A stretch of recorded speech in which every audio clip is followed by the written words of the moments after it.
출판 노동자의 비공식 독서 노트. 팟캐스트 주머니칼.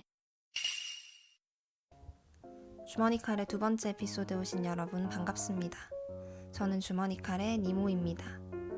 첫 번째 책, 몸은 제멋대로 한다 재밌게 들으셨나요?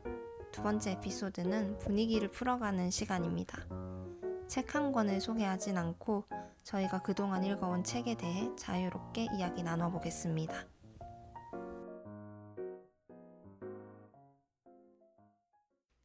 안녕하세요. 네, 안녕하세요. 주머니칼입니다. 다들 지난번에 1화하고 주변에 반응 좀 있으셨어요? 어떠셨어요? 저는 이렇게 인스타그램 올리고 해가지고 반응이 좀 있었는데 제일 인상 깊었던 반응은 무슨 책을 소개하는지 모르겠다. 숙연해지네요. 예. 그러니까 듣다 말고 이게 책이 무슨 책이었지? 하고 이런 얘기가 좀 있었어요. 저희가 지난번에 너무 준비 없이 해가지고 이번에라고 준비가 잘 된지는 솔직히 잘 모르겠지만 아무튼 그래가지고 그런 얘기가 좀 있었고요. 저희가 4명 중에 2명이 부산 분이시란 말이죠. 네. 네, 부산 분이시다 보니까 처음에 할 때 이제 처음에 시작할 때 딱 오프닝부터 사투리가 딱 나오기 시작하니까 제 아내가 그게 되게 재밌었다고 얘기를 했습니다. 지난번에는 주머니칼 중에 니가 빠졌었거든요. 그게 저인데 이번에는 제가 참여를 해서 저도 이번에는 사투리를 좀 줄여보도록 하겠습니다. 지금 괜찮았습니다. 네. 그래서 이번 시간에는 저희 4명이 다 같이 대화를 나눠볼 건데 저희가 어쨌든 이름이 어색하신 분이 아직 있을 것 같아서 네, 저희가 주머니칼로 이름인데 주는 얘기해 주실래요?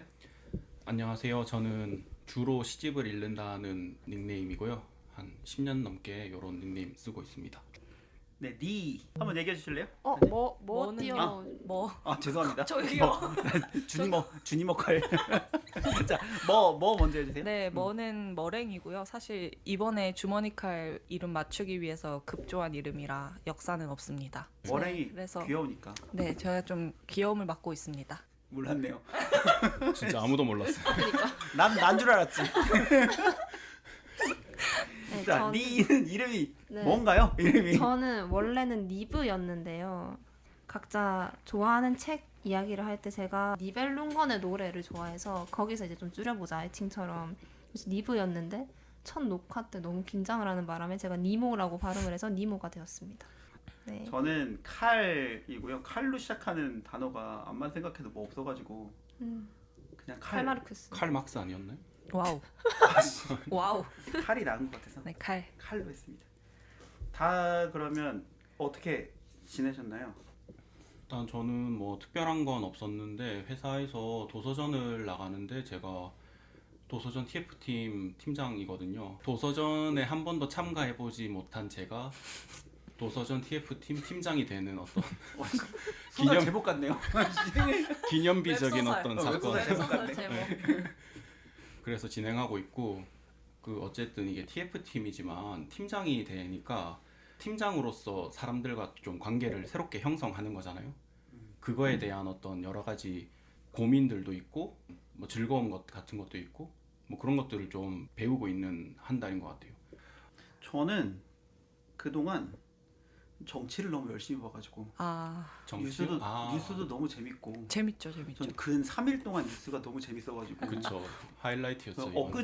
엊그제에 갑자기 밤에 자다 일어났더니 후보가 바뀌어 있고 그래서 어제도 밤에 뭔 일이 있을 것 같아서 너무 궁금했는데 안 잘 수는 없으니까 자다가 새벽 4시에 화장실 가려고 일어났거든요. 화장실 갔는데 뭔가 있을 것 같은 거예요. 그래가지고 화장실 갔다 오고 뉴스를 검색해보고 빵 터져가지고 웃고 다시 잤어요. 그렇죠. 요 며칠 동안은 새벽 3시부터 4시까지가 거의 하이라이트 시간대였죠. 나 잘 때 재밌는 일 다 일어나고. 우리나라의 민주주의는 어떻게 되고 있는 것인가, 되게 절차적 민주주의와 정당 민주주의가 어떻게 되고 있는 것인가 이런 걱정과 어쨌든 저는 그래서 정치만 맨날 봤고요. 책은 별로 안 읽고 있고요. 글은 안 쓴 지 좀 됐고요. 네. 저는 최근에 이직을 해가지고 다른 출판사에서 책 만들게 되어서 좀 정신이 없고 저는 새로운 회사 적응하는데 2년 걸려요. 저도 2년에서 한 2년 6개월 정도 되니까 제가 주머니에 손을 넣기 시작하더라고요. 그때 이제 나는 적응했다 약간 이런. 자, 그러면 저희가 돌아가면서 각자 준비한 이야기를 해볼 텐데 첫 번째 질문. 지금 읽고 있는 책에 대해서 이야기를 해보겠습니다. 그러면 먼저 주로시님 이야기를 들어볼까요? 네, 저는 사실 이 질문을 받고 내가 책을 읽는 습관이 최근에 많이 바뀌었다라는 걸 체감했는데, 저는 원래 완벽한 직렬 독서형 인간이었거든요. 지금은 뭐 한 대여섯 권을 약간 병렬 독서를 하고 있는 거예요. 시 같은 거는 한두 편이라던가 찾아보고 싶은 시들이 있어서 그렇게 뭐 뒤적거리는 시집까지 합치면 10권 정도를 그냥 제 가까이에 두고 계속 이렇게 현재는 돌리고 있더라고요. 왜 이렇게 변했을까라고 생각을 해보니까 트위터의 영향이 어쨌든 트위터를 열심히 하기 시작하면서 트위터에 이 책 이야기도 하고 싶고 저 책 이야기도 하고 싶다라는 그런 마음이 막 많이 생겼거든요. 그러면서 자연스럽게 이 책 저 책을 내가 내 삶으로 끌어왔고 또 열심히 트위터를 하니까 거기 사람들이 읽는 책도 막 궁금해지기 시작하니까 그런 것도 한두 권 생기고 꽤 오랫동안 책을 읽어오면서 이 습관이 확실히 정립이 됐다고 생각했는데, 예상하지 못했던 계기로 이게 내가 책 읽는 습관이 바뀌고 있어서 오히려 완독률은 줄었어요. 그래서 또 요즘에 제가 많이 읽은 책 한번 좀 얘기하자면, 일단은 시집으로는 이제 남수 시인의 첫 시집 미도착이라는 시집이고, 그리고 서윤우 시인의 신작 나쁘게 눈부시기, 이 시집 같은 경우는 제가 주로 출퇴근 시간에 읽거든요. 그래서 남수 시인의 시는 4월 동안 거의 한 달 동안 읽었고, 서윤우 시인의 시도 아마 5월에 한 달 동안 출퇴근 시간에 읽을 생각이에요. 사실 두 시인이랑은 개인적인 어떤 인연도 조금은 있어서 뭐 시도 시이지만 이 두 사람이 그동안 이렇게 나와 좀 연락하지 않던 그 시간 동안 그 시간 자기의 시간을 어떻게 채웠는지 그 시를 통해서 좀 보는 게 개인적으로는 좀 좋아서 일부러 되게 천천히 그리고 끊어서 좀 읽고 있고, 그리고 헤르만 헤세의 시타르타, 이거는 그 독서 모임을 또 최근에 또 하나 한 몇 년 동안 독서 모임 안 하다가 머랭님과 함께 또 다른 분들과 함께 독서 모임을 4명이서 시작했는데, 그때 이제 읽을 책으로 선정이 돼서 시타르타를 읽게 됐어요. 생각해보니까 진짜 한 15년도 더 된 것 같더라고요, 이 책을 읽은 지. 그래서 꽤 재밌게 읽고 있어요. 헤세 책은 3권 이상 읽을 필요는 없는 것 같아요. 와 이거 잠깐 와, 위험한 위험한 발언. 저는 3권 이상 읽어야 좋다고 생각합니다. 직렬 병렬 독서 이제 이야기가 나온 김에 지금 읽고 있는 책에 대한 제 답변으로 바로 넘어가 보자면은, 저는 이제 책이 아니라 최근에 도서관 정기 간행물 코너에 가서 매거진을 봤는데요. 이거 매거진 볼 때도 저는 처음부터 끝까지 안 읽습니다. 펼칩니다. 그냥 짝짝짝 넘겨요. 그냥 짝짝짝 넘기다가 근데 그 쫙쫙쫙 넘길 땐 뭘 보는 거예요, 그러면? 제목? 네, 제목이랑 그렇구나. 그 전체적인 책등 독서. 분위기, 감, 분위기 독서법. 분위기 독서법. 네 분위기 감 독서법을 독서법. 네, 시행합니다. 그러다가 이제 딱 꽂히는 애가 있어요. 그러면 이제 그걸 딱 보는 거거든요. 그렇게 꽂힌 매거진 2개가 이제 MIT 테크놀로지 리뷰랑 하버드 비즈니스 리뷰 이렇게 2권이에요. 특히 이제 MIT 테크놀로지 리뷰에서는 기계적 해석 가능성에 대한 연구 기사가 눈에 띄더라고요. 그러니까 구글 딥마인드에서 이제 인공지능의 마음을 분석하려는 시도를 하고 있다는 그런 기사였는데요. 제가 마침 이제 지금 편집 중인 책이 마음에 대한 정의를 좀 확장하는 그런 책이기도 해서 아마 이걸 좀 유심히 쳐다봤던 것 같아요.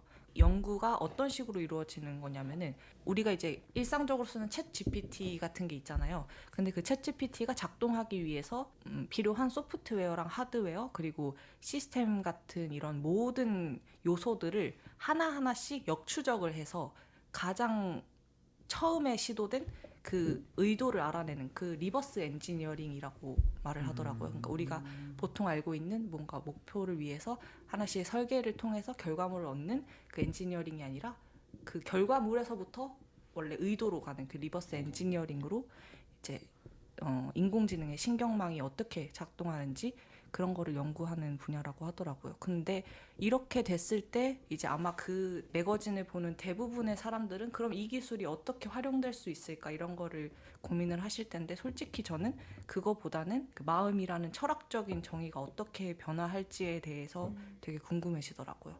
아마 이 녹음이 이제 공개될 때쯤에는 방금 말씀드린 제가 편집하고 있는 책도 나올 텐데 그 책은 이제 마음에 대한 정의를 동물 중심적인 그러니까 뇌와 신경 중심적인 해석에서 벗어나서 훨씬 더 관계라는 맥락 속에서 봐야 된다. 환경과 맺는 관계에서 어떻게 판단을 내리고 어떻게 환경을 경험하는지 이런 것에서부터 마음이 생기고 지능이 생긴다. 이걸 이제 식물 연구로 설명을 해주는 그런 책이거든요. 그래서 우리가 어떻게 뇌 없이도 생각을 할 수 있는지 그런 거에 대해서 연구를 하고 있는 책이다 보니까 이 지금 구글 딥마인드에서 하고 있는 인공지능의 마음 분석 연구가 되게 흥미롭게 읽혔습니다. 아니 근데 너무 네. 재밌을 것 같아요. 일단 저도 어쨌든 전공이 좀 그 철학 쪽이다 보니까 그런 마음에 대한 어떤 해석 너무 재밌을 것 같고 그리고 사실 방금 마지막에 책 제목 말씀해 주셨잖아요. 네. 근데 저는 그 책을 만들고 있다라는 걸 몇 개월 전부터 알았거든요. 근데 그 전에는 읽어보고 싶다는 생각을 한 번도 안 해봤어요.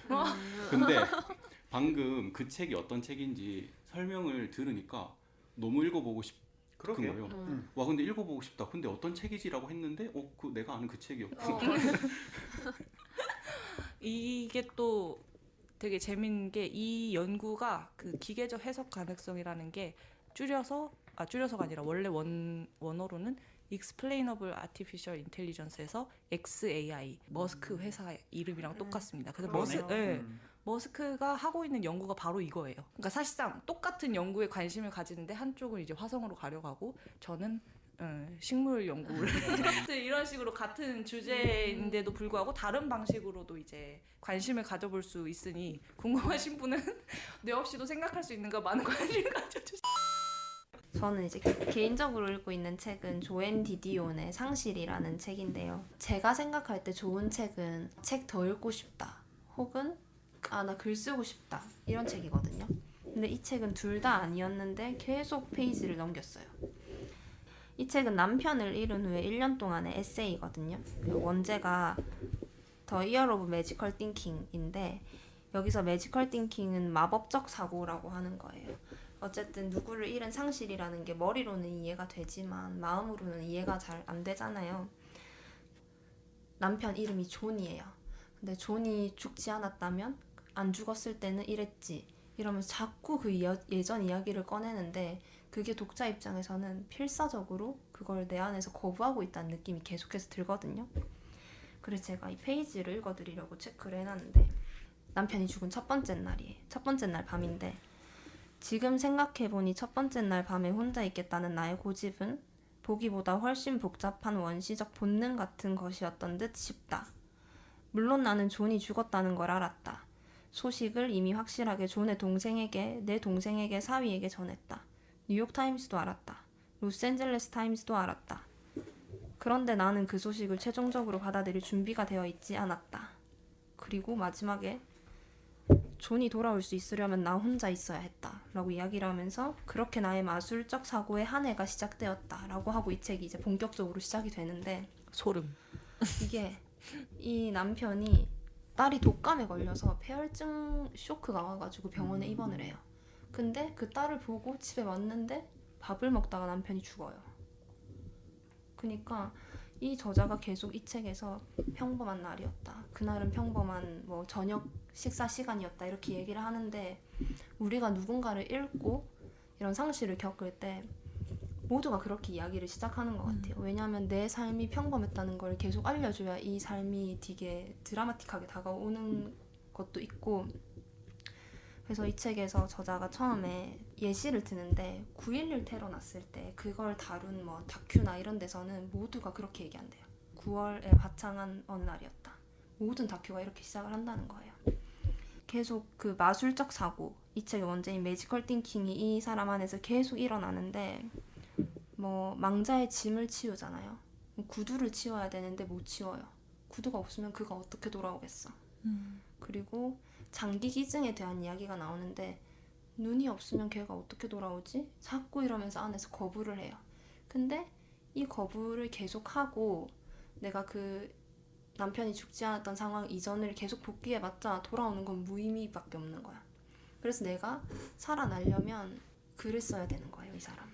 그래서 이게 3가지 챕터로 좀 크게 봤는데, 처음에는 이제 이 마술적 사고의 한 해가 시작되었다 하면서 그렇게 하고, 2번째는 그래서 내가 어떻게 해야 되지? 그리고 지금 딸도 아픈 상황이니까 지켜야 되고, 그리고 마지막에는 내가 글쓰기로 돌아가야 되겠다. 이렇게 하고 마무리가 되는데, 이 책이 좋았던 이유는 저는 저랑 같은 경험을 한 작가의 책을 읽는 걸 좋아해요. 왜냐면 그 같은 경험이 내 안에서 너무너무 흐릿한데 글은 선명하거든요. 그러면 그 선명한 글을 내 감정으로 이해를 하고 그 힘듦을 치워버릴 수가 있어요. 이 책이 저한테는 좀 그랬어요. 더 슬픈 거는 이 1년 후에 딸이 죽어요. 폐혈증 네. 악화돼서? 네, 딸이 죽고 나온 책이 또 조앤 디디온의 푸른 밤이라고 있는데, 요거 읽어보고 푸른 밤도 읽어볼 예정입니다. 너무 슬픈 거예요, 그 이야기를 보는데. 그래서 이 상실은 남편이 죽고 난 후에 1년간의 이야기다. 장례식 3일간이 사실은 매지컬 띵킹 기간이라고 생각해요. 매지컬 띵킹 기간이 3일 있고, 사람들이 보면 이제 유가족들이 제일 슬퍼하는 시기가 화장터에서 제일 많이 울어요. 다른 때보다 보통은 거기 있는 동안은 생각보다 괜찮아요. 화장터에서 이제 시신을 화장할 때 안 우는 사람 한 명도 못 봤어요. 화장터 왜 이렇게 슬프게 생각하면은 다시 돌아올 수 없기 때문인 것 같아요. 시신을 태우면 그제서야 이제 다시 돌아올 수 없구나 이런 생각을 하는 것처럼 느껴졌어요. 물어본 적은 없어요. 물어볼 수는 없으니까.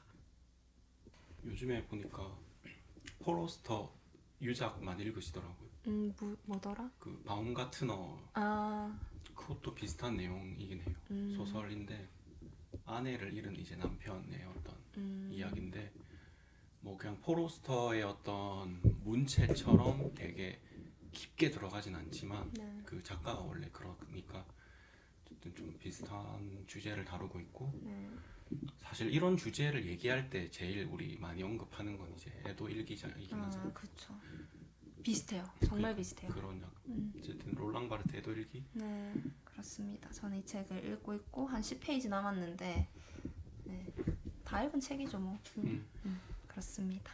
칼님은 어떤 책 읽고 계세요 지금? 네, 저는 요즘에 르네 지랄의 폭력과 성스러움을 읽고 있습니다. 너무 어려운 책 읽는 거 아니에요? 근데 사실은 주제 자체가 이게 그 르네 지라르는 희생양 메커니즘을 많이 얘기하거든요. 그러니까 사람들이 뭐 집단이든 개인이든 고통을 극복하기 위해서 희생양을 만들어서 그 희생 제의를 통해서 공동체 불만을 해소하고 이런 주제인데, 사실은 그렇게 주제 자체는 그렇게 어려운 건 아니라서 책이 어렵다고 느껴지지는 않았습니다. 솔직히 말씀드리면. 그래서 저는 가톨릭 신자거든요. 저는 종교의 역할에 대해서 고민을 많이 해요. 저는 가톨릭이지만 종교 통합주의자이기도 하고, 신과 인간이 있고 교회는 다 사라져야 된다 이런 생각을 하고 삽니다. 나라 깜찍. 물리적인 교회는 다 없어져야 된다. 저는 이렇게 생각을 합니다.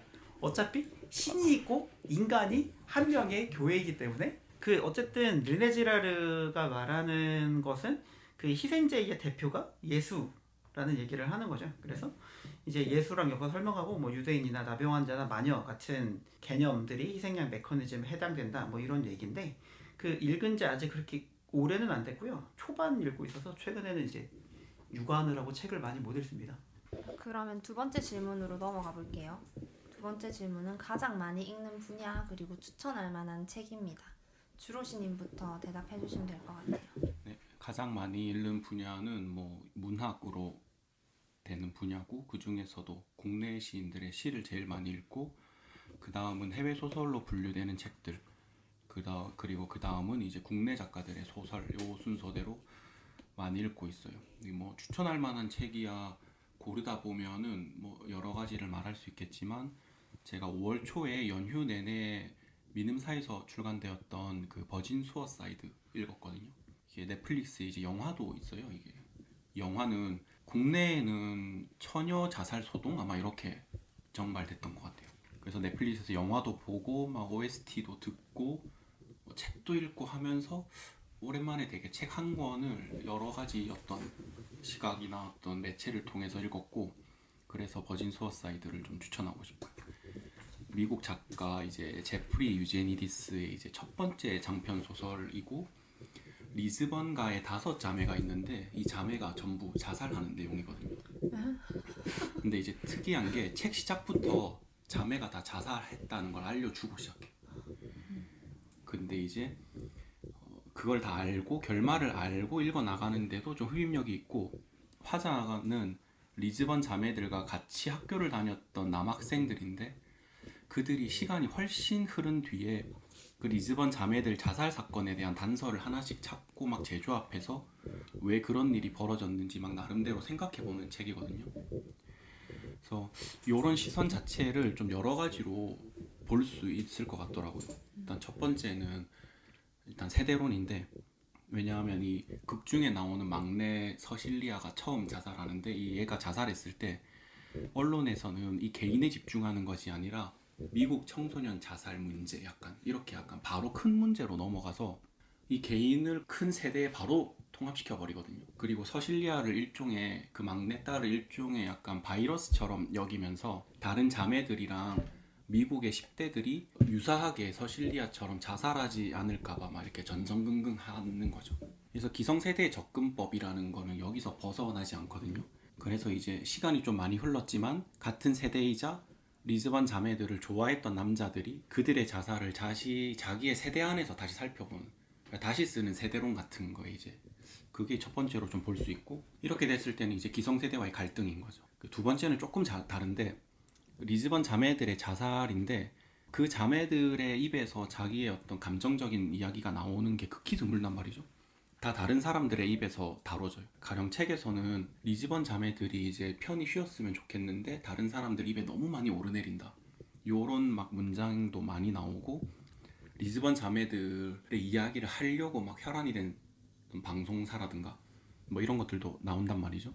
근데 요 말에 집중해서 좀 보면 리즈번 자매들이 죽은 지 아주 오랜 시간이 흐른 뒤에도 동급생 남학생들의 입에서 계속 오르내리는 거잖아요. 그 리즈번 자매들이. 그런 점에서 리즈번 자매들에게 허락되는 안식이라는 거는 사실상 없고, 그 남자애들은 리즈번 자매들을 어떻게 보면 마지막까지 못 살게 구는 사람들이 되기도 하는 거예요. 그 예전에 그 망원경으로 그 자매들을 막 지켜보기도 하고 그러거든요. 그 남자애들은. 관음증. 그렇죠. 약간 요런 것들까지 조금 다 보면 어떤 하나의 세대 혹은 한 사람의 어떤 불행한 일이 다른 사람의 인생에서 어떤 식으로 계속 꺼내와지는가, 뭔가 요런 것들도 조금 느낄 수 있었어요. 그리고 자매들의 감정이 나오지 않는다는 점에서 독자는 자매들한테 감정이입할 수 있는 장치가 사실상 없거든요. 근데 그래서 가독성이 생겨요. 근데 또 그래서 그게 불편해져. 왜냐하면 이 자살을 읽는 독자도 되게 가벼운 이벤트처럼 여기게 되거든요. 나중에는 이 자매의 감정이 하나도 안 나와서. 그러면서 약간 읽는 독자마저도 마지막으로는 자매를 멀리서 조망하면서 그 당시 살았던 남자애들이 좀 약간 그 입장이 되어보는, 그래서 여러 가지 측면에서 좀 기분이 나쁘기도 하면서도 약간 좀 죄책감도 들면서도 내가 또 구경꾼이 된 남자애들을 비판하지만 나도 구경꾼이야. 어쨌든 그런 책이었습니다. 재밌었어요. 이번에 새로 나온 책은 아니고 민음사에서 그 오늘의 클래식이었나요? 뭐지?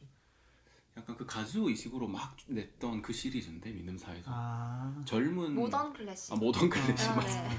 그걸로 처음에 나온 적이 있긴 하더라고요. 그래서 이번에 세문전으로 다시 낸 책인 것 같아요. 아니 근데 넷플릭스에서 제목이 처녀 자살 소동이라고요? 넷플릭스에서는 그냥 버진 수어사이드라고 나오는데 그 국내 영화가 나온 지 오래됐네. 검색할 때 오래됐어요. 아 그래서 그렇구나. 2000년도인가? 2000년이면 그렇게 오래 안 됐잖아. 나는 제목 뭐라고요?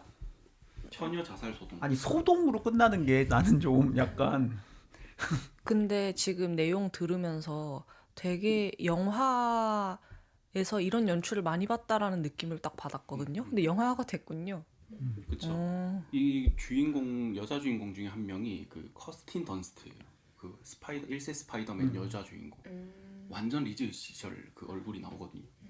그래서 그걸로도 약간 좀 화제가 죽었다고 되었던 영화. 말해주고 시작하는 것도 되게 영화적인 맞아요. 그러니까 그러네요. 되게 끝까지 구경꾼의 시선으로 끝나잖아요. 뭔가 지금 딱 떠오르지는 않는데 그런 영화들을 종종 그죠, 봤던 맞아요. 것 같아요. 그 최근에 아내가 봤던 그 넷플릭스 4편짜리 시리즈가 제목이 기억이 안 나네. 소년의 시간이요? 맞아, 소년의 시간. 유사한데 맞아. 되게 상당히 유사한데. 맞아요. 네. 그리고 또 어쨌든 그 워크룸 프레스 책 중에 예술 분과로서의 자살 사건인가 뭐 있거든요. 잠시만요, 한번 찾아볼게요. 근데 그게 뭐냐면 책이 살인 사건, 예술 분과로서의 살인 사건인가 하여튼 그래요, 책 제목. 살인 사건을 예술적인 시각에서 보는 거예요. 약간 이런 거예요. 피가 많이 안 튀면 좋은 살인이었다. 하여튼 이런 식으로 보는 거거든요. 작가가 되게 유명해요.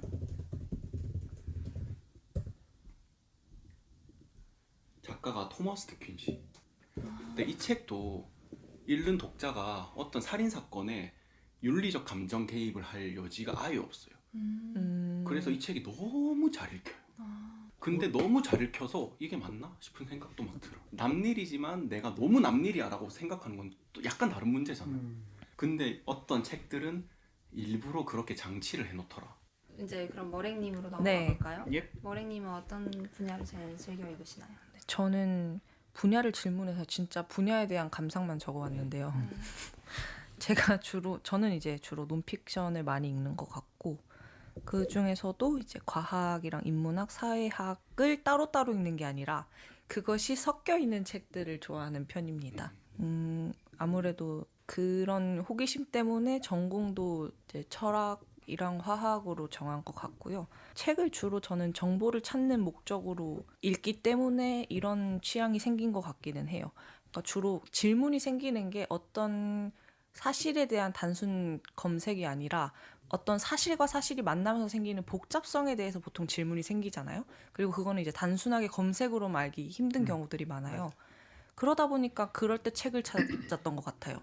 그냥 뭐 예를 들어서 내가 뭐 이런 A라는 사실이 B와 어떤 연관이 있는지 뭐 이런 단순한 거는 이제 구글이나 뭐 이런 데 검색을 해보면 바로 알 수 있는데 이것과 저것이 만나 생기는 복잡한 현상에 대해서는 우리가 하나의 입장을 가질 수밖에 없게 된단 말이에요. 왜냐면 이것도 맞을 수 있고 저것도 맞을 수 있기 때문에. 그래서 그런 식의 입장 차이를 깊이 알려면은 저는 여전히 책이라는 매체가 가장 저한테 효율적이라고 생각이 들더라고요. 그래서 책을 늘 그런 용도로 찾았던 것 같아요. 네.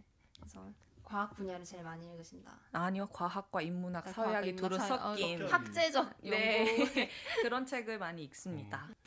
네, 저는 해외 고전 문학을 압도적으로 많이 읽어왔고 그리고 여전히 책을 살 때 한두 권씩은 끼워서 사는 편인데 그 다음으로는 역사책을 많이 읽습니다. 한 권을 사면 그 밑에 추천 마법사에 계속 사야 될 게 떠요. 그럼 난 그거 다 사야 되는 거야. 그러다 보니까 역사책이 그 다음으로 좀 많기는 한데 우선 추천하고 싶은 해외 고전 문학은 역사에도 관심이 많기 때문에 딱 취향을 저격당해버린 책이라고 할 수 있는 이노우에 야스시의 둔황이라는 책을 추천하고 싶은데요. 북송시대에 진사시험을 치기 위해서 개봉으로 상경한 주인공의 이야기인데 주인공 이름이 행덕이고요. 행덕이 시험을 기다리다가 나무 아래서 잠이 들어버려요. 그래서 시험을 치르지 못하고 낙방하고 입신양명의 기회를 다 잃고 낙오자가 되어서 돌아다니는데 그 시장을 돌아다니다가 이 서하라는 나라의 출신의 여인을 구해주게 되고 담례로 서하의 문자가 적힌 천조각 하나를 받아요. 그리고 그 천조각을 보고 그 문자에 매료되어가지고 문자의 기원을 찾아 떠나갑니다. 그래서 이 문자의 기원을 찾아서 돌아다니는 와중에 군대에도 들어가게 돼가지고 죽을 고비도 넘기고 말에 거꾸로 매달려가지고 막 돌아오고 그러는데 그러면서도 행덕은 엄청 덤덤하거든요. 행덕은 갑자기 이제 이런 생각이 드는 거죠. 재물이랑 목숨, 권력은 허무함일 뿐이며 영원하지 않다. 그렇다면 영원한 것은 뭘까? 경전이다 라는 생각에 도달하게 돼요. 그리고 마지막에 전쟁통이 나가지고 어떤 곳에 경전을 다 숨겨야 되는 상황이 와요. 아, 너무 스포해버렸나? 그래서 그 경전을 도낭 막고글에 숨겼다. 그게 우리가 지금 발견한 이 도낭 경전이다 라는 내용이거든요. 그래서 갑자기 스포 당했어. 안돼. 근데 상관없습니다. 초반에 다 나오고, 제 생각에는 전혀 상관없습니다. 그래서 이 문자를 지키기 위한 행덕의 지난한 여정을 읽으면서 저는 피라미드를 생각을 했었어요. 피라미드를 지었던 이집트인의 마음이 좀 떠올랐는데, 나일강이 범람하면 모든 게 다 사라지잖아요, 거기는. 근데 계속 피라미드를 짓잖아요. 너무너무 견고한 거. 행덕이 경전을 옮긴 일과 비슷하다라고 느꼈고, 나도 나에게만 중요한 견고한 거를 쌓고 싶다는 생각을 이 책을 읽으면서 했어요. 무너지더라도 다른 사람한테 아무 의미가 없더라도 피라미드 같은 걸 지어야겠다라고 생각을 했던 책이고, 그리고 역사책은 요한 하위징하의 중세가를 추천하고 싶은데 너무 어려운 책이어가지고 일단 저는 둔황 한 권만 추천하는 걸로 하고 넘어가겠습니다. 아까 진짜 둔왕 얘기할 때 그 네. 나에게만 중요한 음, 그런 거를 막 구축하고 싶다. 네, 진짜 그런 캐릭터가 나오면 네. 진짜 사랑에 빠질 수밖에 없어요. 맞아요. 그리고 사실 저도 그런 삶을 살고 싶은 사람이고, 네. 최근에는 이제 그 약간 그 일본 영화 뭐죠? 저의 완전 인생 영화가 됐는데 스테이지 퍼펙트 데이즈. 너무 좋아요.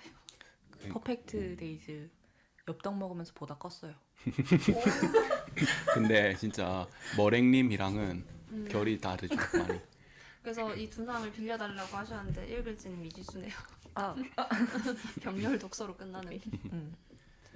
그 니모님이 어쨌든 미시마 유키오 금각사를 좋아하는 것도 아, 네. 비슷한 이유에서 그렇지 않나요? 맞아요. 그러니까 자기 쪼 지키다가 망하는 인물들 좋아해요. 그러니까 그 멸망하는. 내가 망한다는 걸 나도 알고 있어야 돼. 네. 그때 이제 발생하는 게 저는 명예로움이라고 생각하거든요. 사실 그런 진짜 역사적 인물 혹은 그런 문학에서 그런 캐릭터가 처음 나온 건 제 생각에는 완전 처음은 아니더라도 그 안티고네라고 생각하거든요. 안티고네 그 비극에 대한 니체래. 헤겔도 이거에 대해서 한번 이야기하고 막 여러 철학자들이 이 비극에 대해서 이야기를 많이 했거든요. 이제 그 내용이 임철규 선생님의 그리스 비극이라는 것에 고전밖에 없다. 잘 나와 있습니다. 어쨌든 저는 그렇게 명예로운 죽음을 내가 택하겠다. 내가 죽는 걸 알지만 저는 명예로운 주인공에게 늘 감탄과 박수를 보냈지만 거기에 깊이 공감하며 내 삶의 태도로 삼아야겠다고는 생각해 본 적이 없는 것 같아요. 근데 바로 거기서 발생하는 게 카타르시스죠. 왜냐하면 내가 아니라는 걸 잘 알고 그 사람이 끝까지 가는 걸 그래도 나는 보잖아요. 맞아요. 그러면서 나한테 내가 관객이 느낄 수 있는 게 바로 카타르시스. 그래서 저는 가만히 생각해 보면은 좀 기회주의자가 나오는 소설들에서 재미를 많이 느꼈던 것 같아요. 그러니까 선택의 기로에서 대체적으로 악하다고 여겨지는 선택들을 한 인물들, 그런 인물들한테 저는 더 마음이 갔던 것 같아요. 흉세에 그런 책 많은데 아, 그래요? 흉세에 미친 장난감이라는 책이 있거든요. 네. 자연스러운 홍보 좋습니다. 그 책도 약간 그런 캐릭터가 나와요. 약간 뭐 그리고 뭐 악의 길? 뭐 하여튼 흉세 다 흉세 책인데 맞아. 근데 흉세가 대체적으로 선한 인물은 없어요. 선한 인물은 없고. 의외로 제가 흉세 취향일지도. 그럴지도. 저는 근데 계속 그런 책만 읽어왔고, 전 미친 장난감이 별로 저한테 와닿지가 않았었거든요. 전 제가 좋아하는 책들은 스토너. 그치. 그리고 그 가즈오 이식으로 느낌이 좀 가즈오 이식으로. 클라라와 태양, 클라라와 태양. 파무친 거인. 그리고 내 이름은 빨강. 내 이름은 내 빨강 이름은 얘기하려고 빨강. 했어요. 내 이름은 빨강이랑 오르한 파묵의 다른 책인 내 마음의 낯섦이라는 책이 있거든요. 그게 진짜 스토너랑 결이 비슷하고 결국 나만 믿고 간다 이런 캐릭터들을 좋아하는 것 같네요, 제가. 네. 그럼 칼님은 어떤 책을 많이 읽으세요?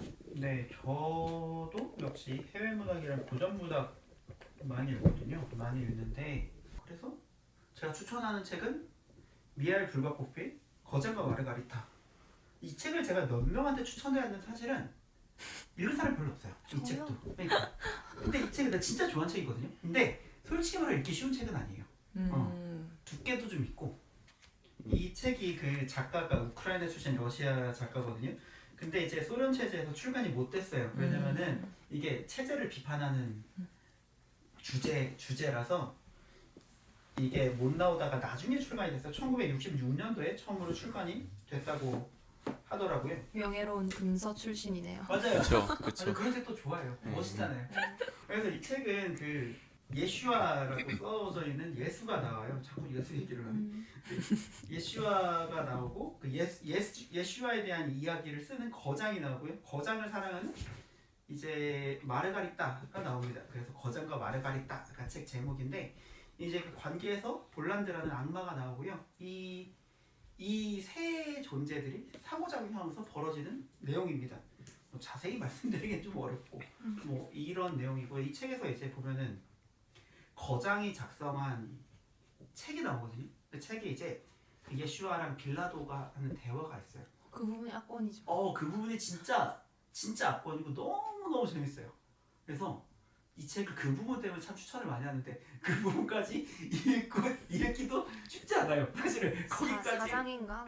거기까지 가는 것도 어렵고 근데 저는 여전히 앞으로도 추천을 계속 할 거고 그래서 추천하려고 또 갖고 온 건데 얼마나 읽으실지 모르겠는데 네 저는 이 책을 정말 추천합니다. 3번 질문으로 넘어가 볼까요? 그리고 자꾸 추천하고 싶은 책 이건 분야 상관없이 이제 한두 권씩 추천해주고 넘어가 볼까요? 네. 주로시님은 어떤 책 추천하고 싶으신가요? 뭐 저는 추천하고 싶은 책도 그렇지만 계속 추천을 해야 되는 분야가 전 있거든요. 아무래도 제가 또 닉네임도 주로시고 진짜 사실상 소설 독자랑 비교했을 때 시 독자는 그 파이가 진짜 작아요.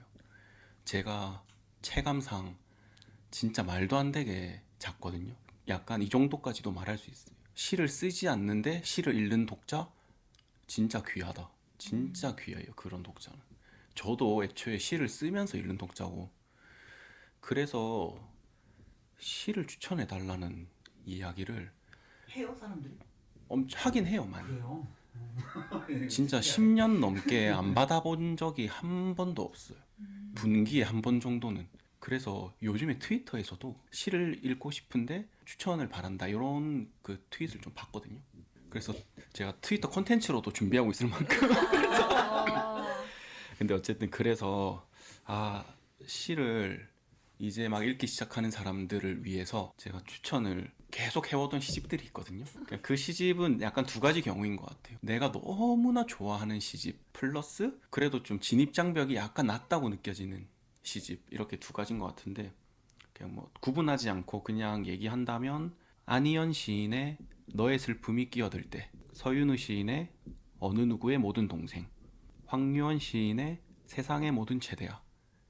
이 시집들은 제가 너무 좋아하는 시집이어서 추천을 많이 했고 그 이외에 이제 시인을 얘기하자면 김소연 시인, 박상순 시인, 허연 시인, 박준 시인 정도를 굉장히 많이 추천을 해왔던 것 같아요.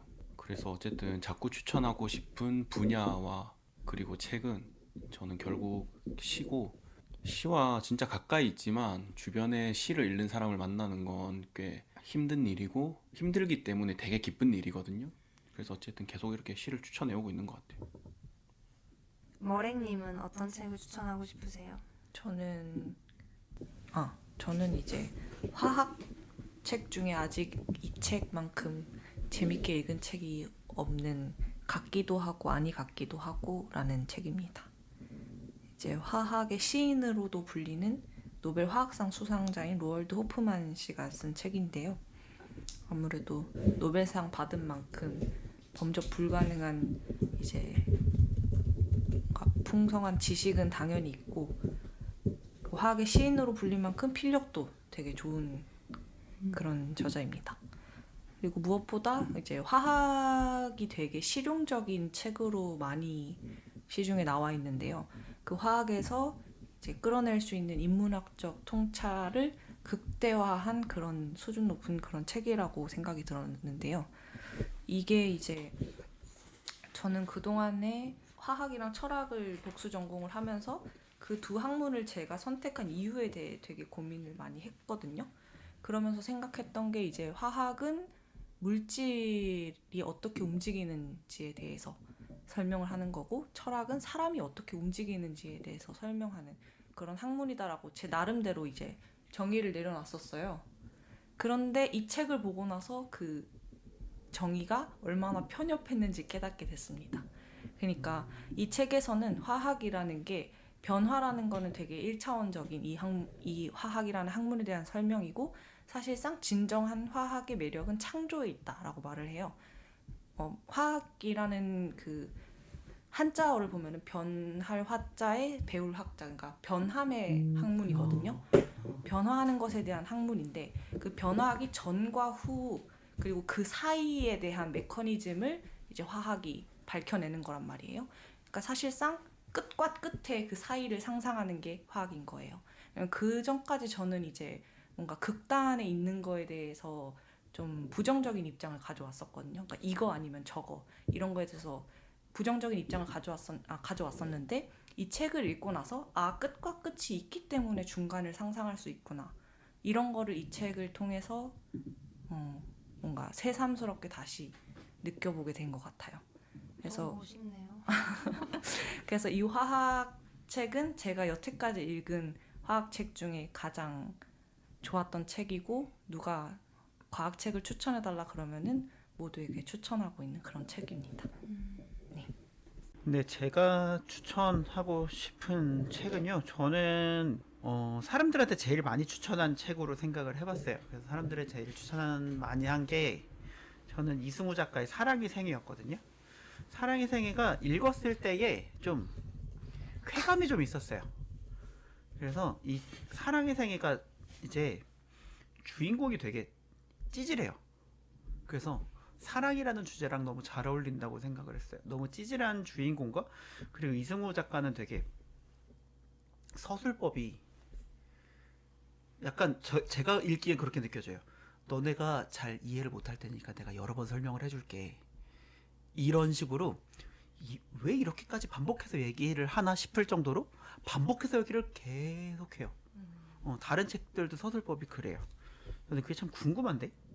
아무튼 그래서 이 책도 그렇게 돼 있고 주제도 사랑이고 해가지고 좀 보편적으로 많은 사람들이 좋아했어요. 그래서 뭐랄까 그냥 주제 상관없이 사람들한테 많이 추천해주고 그리고 저도 너무 재밌게 읽기도 했고 그래서 저는 이승우 작가의 사랑의 생애를 추천을 하고 싶습니다. 다시 처음인 듯 읽고 싶은 책이거든요. 주로시님은 어떤 책이 그런가요? 저는 그 김연수 소설가의 4월의 미 7월의 솔 골랐는데 약간 두 가지 인상을 좀 받아서 최근에 이 책을 골랐어요. 이제 첫 번째는 제가 요즘에 트위터에서 주로 책 이야기들을 많이 하고 또 트위터에서도 책 이야기를 많이 듣고 있어서 요즘에 트위터가 어쨌든 저의 독서 생활의 가장 큰 부분을 차지하고 있는데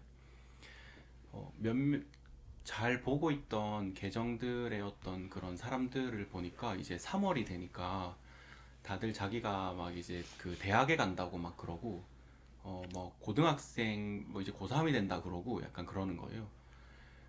그러면서 이제 저한테 약간 하나의 인상처럼 현재 트위터 내 알고리즘에 걸리는 분들은 20대 초반이거나 10대 후반이신 분들이구나 라는 게 하나의 인상처럼 그냥 남았어요. 그러고 최근에 책의 날이었잖아요. 트위터에서 현 시점 가장 좋아하는 책을 알려달라고 이벤트 같은 걸 열었는데 한 160여 권을 그때 추천받았거든요. 그 문학 쪽을 쫙 정리하다 보니까 약간의 경향성 같은 게 보이더라고요. 그게 이제 제가 속해 있는 트위터 알고리즘 안에서는 적어도 2010년대 후반이나 2020년대 초반에 등단을 해서 작품 활동을 하고 있는 작가들, 이런 작가들을 많이 좋아한다는 걸 알았어요. 그 두 가지를 종합해보면 저한테는 하나의 인상이 생긴 거죠. 10대 후반과 20대 초반의 요즘 독자들은 요런 작가들을 좋아하는구나. 그 언급된 작가들이 성애나 성혜령 소설가님 그리고 고성경 시인님 요런 작가분들이었거든요. 물론 저도 엄청 좋아하지만 어쨌든 요분들이 요즘 10대 후반과 20대 초반에 열렬한 지지를 받고 있는 작가님들인가라는 그런 인상을 하나 가졌어요. 그러면서 자연스럽게 제가 20대 초반일 때 나는 누구를 열렬하게 좋아했더라 라는 생각을 하게 됐고 바로 떠오른 작가인 거죠. 김연수 작가님. 이 4월의 미 7월의 솔은 제가 한국 소설을 약간 사랑하게 된 계기가 된 책이기도 하고 이 책을 읽기 전까지 대부분 독서가 철학서였거든요. 이 책을 기점으로 소설의 비중이 좀 늘어났어요. 특히 한국 소설의 비중이. 그래서 오랜만에 약간 다시 처음처럼 읽어보고 싶다라는 생각을 좀. 김현수 작가님 소설 중에 제일 좋아하는 책도 이 책인가요? 그러면? 네, 다 읽었지만 저는 이 책인 것 같아요. 어쨌든 나의 20대 초반을 지배했던 작가들은 지금 20대 초반을 지배하지는 못하는구나. 근데 그게 어쨌든 저는 새로운 독자의 탄생이라고 받아들이면 꽤 즐거운 일이기도 한 것 맞아요. 같아요.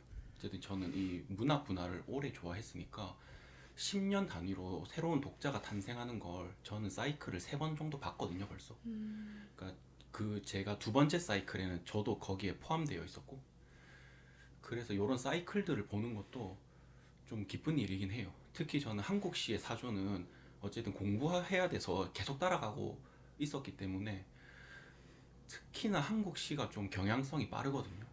그러니까 막 떠오르는 시인이 확 떠올랐다가 또 빨리 다음 시인으로 바뀌고 막 그러는 게 있단 말이죠. 그래서 이런 경향성 자체를 보는 게 제 개인적으로는 되게 기쁜 일이기도 해요.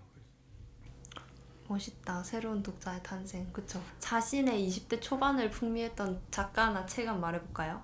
안 그래도 지금 그 얘기 하려고 했어요. 음. 사실 여기에 다시 처음인 듯 읽고 싶은 책 이게 질문이잖아요. 네. 근데 저는 사실 읽고 나면 좀 휘발되는 스타일이어가지고 뭘 봐도 늘 새롭거든요. 네. 그래서 여기에 뭐라고 대답해야 될지 모르겠어서 좀 비워놨어요. 근데 이제 주로시님 얘기를 들으면서 그럼 나한테 20대 초반을 대표할 수 있는 책이 뭘까? 라고 생각을 해보고 있었거든요. 저는 그 도란스 총서. 그게 아마 교양인에서 나온 페미니즘 맞아요. 종서죠. 맞아요. 교양인에서 나온 페미니즘 총서인데 이거를 제 20대 초반의 도서로 꼽을 수 있는 거는, 그리고 다시 처음인 듯 읽고 싶은 이유는 그때 대학에 들어가고 나서 제가 세상을 보는 방식이 많이 바뀌었는데 그게 페미니즘 때문이었고, 이 책은 그때 같이 페미니즘 공부를 하던 친구들과 함께 프로젝트를 하던 와중에 그 내부에서 이제 성희롱 사건이 일어났고 우리끼리 이거를 한번 해결해 보자 하면서 대안으로 나왔던 스터디의 일환이었어요. 그러니까 이 책을 함께 읽으면서 우리가 이 문제에 대해서 더 깊이 얘기를 나누고 외면하지 말자, 그런 의도로 시작된 그런 스터디였거든요. 그때 이제 도란스 기획 총서 4권을 읽으면서 얘기를 했었는데, 그때가 그 시절이 저한테는 되게 귀한 시절이었어요. 그러니까 어떤 문제가 발생했을 때 그걸 이런 식으로 풀어나갈 수 있다는 걸 보여준 친구들이기도 했고, 그 방법으로 선택한 책의 내용이 제 삶에 많은 영향을 끼치기도 했고. 저자 라인업이 상당한데요. 네. 비슷한 그 느낌으로 저는 그 페미니즘을 약간 학문으로서 처음 접한 책이 이제 페미니즘의 도전이거든요. 정희진 선생님. 제가 이 구판은 2005년에 출간이 됐는데 제가 2011년도에 이 책을 처음 읽었어요. 그때 제가 군인이었는데 군대 안에서 남성성에 대한 생각을 해볼 수 있는 여러 가지 사건들이 주변에서도 매일매일 일어나고 제 안에서도 매일매일 일어나던 시기였단 말이죠. 그래서 그 당시에 같은 철학과 출신의 선임이 있었는데 그 선임이 저한테 그 권해준 책이었어요. 그 네가 하고 있는 고민에 대한 그 답이 있을 수도 있다. 그때 처음으로 페미니즘의 이제 도전을 읽었고, 어쨌든 교양인 출판사를 통해서 이 책으로서의 페미니즘을 읽기 시작했던 것 같아요. 그죠? 페미니즘의 도전이 최근에 그 다시 페미니즘의 도전에서 나왔잖아요. 맞아요. 아직 읽어보진 못했지만 저도 사놓고 네, 저기 밑에 있네요. 네, 영원한 페미니즘의 고전 아닙니까? 페미니즘의 도전. 저도 아직 안 읽어봤습니다. 네. 빌려 가십시오. 도란스 총서. 네. 칼님은 어떤 책이 20대 초반에 풍미했던 것 같아요? 뭐 제가 20대 초반에 많이 읽었던 거 뭐 비슷하죠. 뭐 카미, 소세키, 뭐 쿤데라 뭐 이런 이런 책들을 많이 읽었던 것 같아요. 또 저희 나중에 질문에도 나오지만 독서가 재밌다고 느끼게 해준 책이 저는 좀 시기별로 있어가지고 20대 초반에는 쿤데라를 왜 읽었냐면 참을 수 없는 존재의 가벼움이 군대에서 그렇게 인기가 많대요. 근데 군대 가는 나이가 딱 20살, 21살이잖아요. 왜 니네만 읽어? 나도 읽을래 이러고 동기한테 책을 뺏었어요. 제가 참을 수 없는 존재의 가벼움을. 그래서 읽었는데 너무너무 재밌어가지고 그 뒤로 농담, 불멸, 우스운 사람들 이렇게 다 읽었는데 저 불멸 좋아해요. 민음사의 그 시리즈 있잖아요. 밀란 쿤데라 전집 있잖아요. 그거를 다 읽었고 마지막에 무의미의 축제가 유작이 되었죠. 그죠. 네. 유작이 됐죠. 무의미의 축제 그게 그때 과외 알바를 할 때 이제 과외 학생이 늦어가지고 제가 무의미의 축제를 읽으면서 알랭은 곰곰 생각한다, 뭐 배꼽에 대해 이런 문장이 나오는데 그 문장에 꽂혀버린 거예요. 제가 문장에 항상 꽂혀요. 그래서 과외하는 내내 배꼽에 대해서 계속 생각했어요. 20대 초반에는 아니 20대 내내 저는 쿤데라만큼 저한테 영향을 크게 준 작가는 없는 것 같아요. 최고작은 저는 전 농담으로 할게요. 이게 어쨌든 입문서로서는 뭐랄까 해외 문학 입문서로서 제일 좋은 것 중 하나가 참을 수 없는 존재의 가벼움이라고 생각해요. 이입하기도 좋고 구조가 간단해요. 맞아. 그 독서 모임 초반에도 저 책 많이 해요. 왜냐면 질문지 짜기가 쉬워. 왜냐면 등장인물 딱 4명 나오는데 4명이 각각 성격이나 성향이 달라가지고 너네 이 4명에 대해서 어떻게 생각해? 약간 이런 형태로 질문지 초반에 초기 독서 모임 이런 걸로 많이 네 명의 많이들 하죠. 누구한테 이입할래? 맞아, 마지막에 이렇게. 영원에게 얘기하면 그냥 저 책은 끝이에요. 맞아요. 저 책 너무 재밌게 무의미의 읽었지. 축제에 재밌게 읽기 쉽지 않은데. 되게 난해한데 그러니까요. 재밌어요. 나는 그래서 무의미의 축제 읽으면서 쿤데라도 자기 마음대로 자기 마음대로 글 쓰는구나 이제 약간 이런 생각하면서 읽었거든요. 왜냐면 그 유난히 얇잖아요. 그래서 나는 쉬울 줄 알았어. 왜냐면 쿤데라 글이 그렇게 어려운 글이 아니니까. 근데 읽었는데 생각보다 내가 생각한 거랑 완전 다른 책인 거예요. 그래서 조금 헤맸어요. 저는 읽으면서 정말 초반에. 곰곰 생각하면서 읽어야 되거든요. 그러니까 맞아. 곰곰 생각하면서 읽어야 돼. 네. 그 책. 그래서 쿤데라 좋아했고 쿤데라가 작년에 타게 하셨죠? 2023년에 재작년이구나. 벌써. 연도를 정확히 기억하는. 지금 검색해놓고 있었어요. 아주 많이 슬퍼했던 기억이 납니다. 그러니까요. 아마 노벨상을 못 받으셨죠 아마. 맨날 그러니까. 소환만 되고 하루키 차르키처럼. 네. 근데 많이 마음속에 노벨문학상 수상자라고 생각하고 계신 분들 많을 거예요. 맞아요. 제가 그래요. 저는 해외 문학 중에서는 이제 뭐 이런 자리가 있을 때마다 얘기하는 건 나스메 소세키 마음. 그게 저의 그죠. 20대 초반을 거의 지배했고 사실 각자가 가진 주요한 문제들이 있잖아요. 승우님은 칼님은 그게 약간 종교일 수도 있는 것 같고 맞아요. 저는 그게 기억과 윤리거든요. 그 기억과 윤리에 있어서 내가 절대 나에게 진짜 지대한 영향을 미쳤던 건 이제 마음인 것 같아요. 부끄럽지만 하나 더 얘기하자면 인간 실격. 인간 실격도 좀 비슷해요. 다시 읽을 일은 없어요. 다시 읽을 일 없지만 다시 읽을 절대 없어요. 정말 20대 초반을 한 1, 2년 풍미했다 나. 저는 30대까지도 그 책을 계속 좋아했습니다. 인간 실격 말고 저는 그 뒤에 그 유다 이야기 나오잖아요. 예수를 배신한 유다 이야기가 나오는데 저 그게 너무 재밌어가지고 그 책 인간 실격이 이렇게 유명해질 줄 몰랐는데. 저는 더 옛날로 돌아가면은 저기 있는데 뭐지? 베르나르 베르베르 책을 참 좋아했었어요. 저도요. 그래서 저기 타나토노트 있는데 네. 타나토노트 저 진짜 재밌게 읽었거든요. 너무 재밌게 읽었거든요. 파피용을 파피용을 초등학교 6학년 때 제일 처음 읽었어요. 근데 그때 첫 장부터 끝장까지 다 읽고 나서 덮으면서 무슨 생각이었냐면 뭔 소리지? 뭔 소리지 이랬어요. 근데 그러고 나서 중학교 2학년 때 그걸 다시 펼쳐서 읽었거든요. 덮고 박수. 나도 중3 때 읽었다. 어. 화학 선생님이 읽으라고 해서 읽었다. 아 그거. 진짜요? 네. 그러니까 이게 그때 되게 신기한 경험이었던 게 똑같은 책을 내가 이때 읽을 때랑 이때 읽을 때 이해도가 완전히 다르다는 걸 그때 처음 깨달았어요. 근데 그거는 진짜 좋은 경험이었네요. 진짜. 이게 베르나르 베르베르의 힘이라는 게 사실은 책이라는 게 읽고 오래 지나면 기억이 흐려지기도 하고 근데 저 사람 책은 흐려지지 않아. 이상하게 계속 기억나. 사파까지 다 기억나요 저는. 네, 제가 중학교 때 고등학교 때도 읽었나? 아무튼 그때까지 읽고 안 읽었거든요. 제가 지금 40살이 넘었는데 이게 아직도 기억을 하고 있어. 저 책에 대해서. 다 얘기하셨죠? 네. 네? 5번으로 넘어가 볼까요? 숨어서 읽는 책 또는 좋아한다고 말하기 민망한 책. 약간 그 독서 모임 같은 데서 꼭 읽어야 하지만 읽고 있는 모습을 남들에게 보여주기 부끄러운 책에 대해서 제가 털어놓은 적이 있어요. 그때도 20대 한 초중반? 일명 이제 숨어서 읽는 책인 건데 그 당시 이제 헤르만 헤세라든가 해밍웨이, 버지니아 울프처럼 약간 교육기관에서 선정한 작가들 있잖아요. 그 권장 목록. 그러니까 당시에는 중고등학생 때 다 읽고 그러니까 다 뗐어야 하는데 필독서.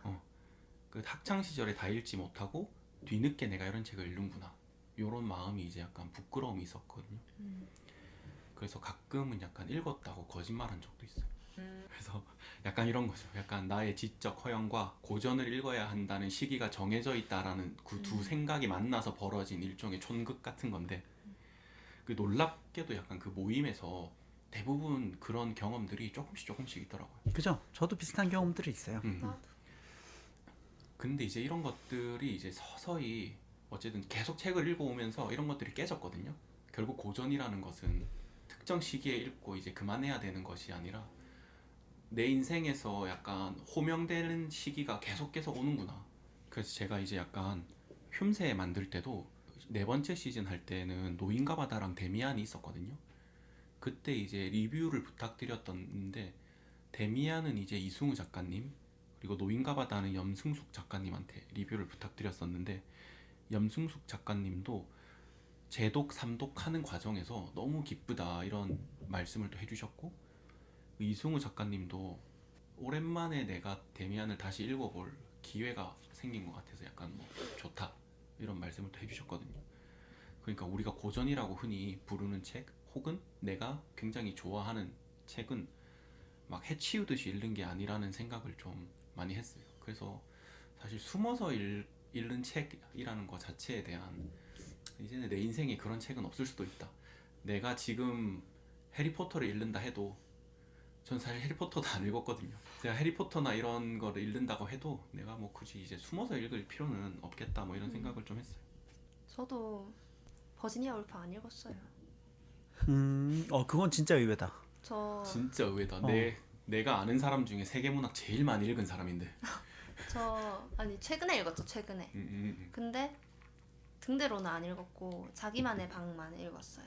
최근에 그것도 한 1년 안팎.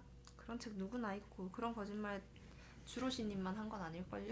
네, 그죠. 이게 당연히 사람들이 내가 읽었다고 생각하고 얘기하는 것들이 있어요. 그 대화 속에 너무 자연스럽게 약간 또 무시하는 투로 얘기하는 사람도 있거든요. 너 이거 이제 읽어? 라는. 그럴 때 제가 약간 대처 방법이 2가지가 있어요. 너 이 책 이제 읽어? 라고 얘기하는 사람들은 크게 2부류로 나눌 수 있어요. 첫 번째 부류는 대학 입시를 위해서 그 당시 필독서들을 열심히 읽은 사람, 그 이후에 소설을 읽지 않는 사람, 그런 사람들한테는 똑같은 방법으로 대갚아 줄 수 있어요. 어떻게? 나 이 책 올해는 처음 읽는데 너는 언제 읽었어? 그러면 올해는 처음 읽는다. 보통 중고등학교 나오거든요. 그럼 다시 또 하는 거죠. 중고등학교 때 한 번 읽고 끝? 와. 진짜 되갚음이네요. 정말로. 긁혔다 나. 그 2번째 부류는 조금 재수 없지만 자기 인생에서 세계문학을 읽는 기간이 너무 길어서 다른 사람이 나이가 좀 먹고 이 책을 읽는다는 걸 순수하게 신기해하는 사람들이 있어요. 그런 사람들은 좀 굽히고 들어가야 돼. 왜냐면 그런 사람들이 나에게 다음 독서 목록을 주는 사람들이거든요. 그럼 대처가 없어요? 예? 대처가 없어요? 그냥 숙이고 들어가요? 굽히고 들어가야 돼. 제가 그래서 칼님이랑 니모님한테 굽히고 딱 들어가잖아요. 머랭님은 네. 어떤 책을 숨어서 읽으세요? 저도 이제 주로시님이랑 비슷한 맥락에서 다 뗐어야 할 무언가를 떼지 못해서 아주 기초적인 것부터 시작한 그런 경험이 있습니다. 이 책이 되게 유명한 지적 대화를 위한 넓고 얕은 지식인데요. 제 개인적인 이유 때문이에요. 이제 제목과 제 전공 때문인데 제 전공이 이제 철학과거든요.